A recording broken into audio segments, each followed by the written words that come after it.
Ladies and gentlemen, Board of Trustees, I'm here for two reasons. Taxes. I understand you want to raise the gasoline tax 2% for a $10 million bond. That's the first thing I want to talk about. I don't see how you can do that because you only got 6 gas stations in the village. What other tax are you planning on giving to the people who can't afford to stay in their homes now? Secondly, there's been a lot of talk. We have an attorney in the village who his opinion gives you the authority to remove a trustee from this board. My opinion is just as official as his. There is no authority on this board. You have to line up 10 lawyers here, they'll all tell you a different story. If you go along with this attorney, the only one person who's going to make money on this is the attorney, because this will go to court. And then who's going to pay for this? Last week, in a parade in West Dundee, somebody passed out flyers in English and Spanish. I don't know who the idiot was or the idiots that proposed it. One in English, one in Spanish. The one in English is very short and plain. The one in Spanish, there are things that have been omitted in English. Secondly,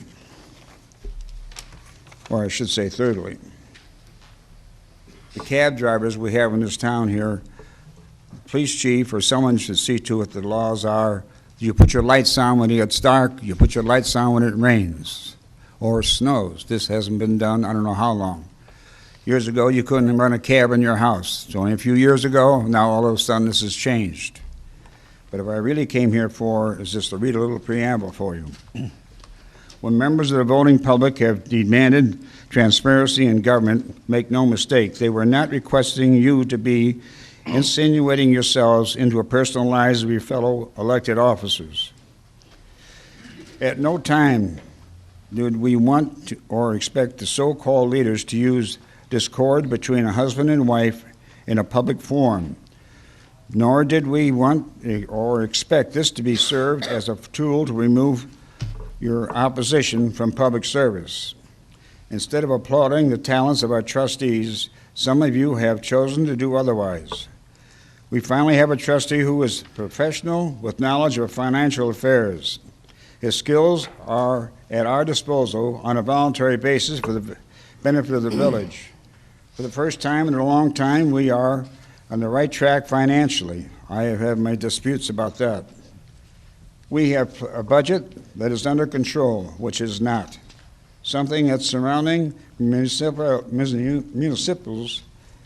can only hope for, and you prefer to attack our trustee on a personal level.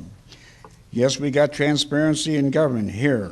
It's very transparent who engages in personal attacks for their own self-interest and personal gain.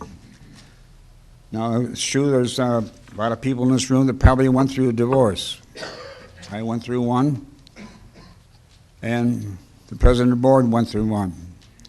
And I'm sure mine's an open book, and you can see why I got divorced. But the president here, I think, has made a special initiative to blast Mr. Humphrey in any way he can. I'd like to know who's paying for all this. He had the village attorney look into things. Did he take the money out of his pocket, or did he notify the trustees he was going to do this, or did he do this on his own?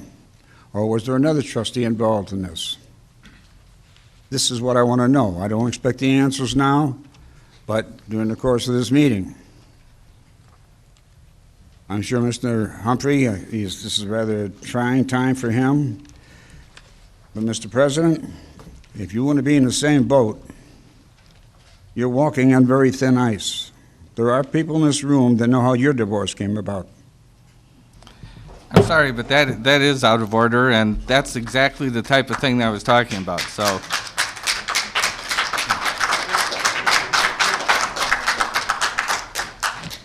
okay, next person, Terry.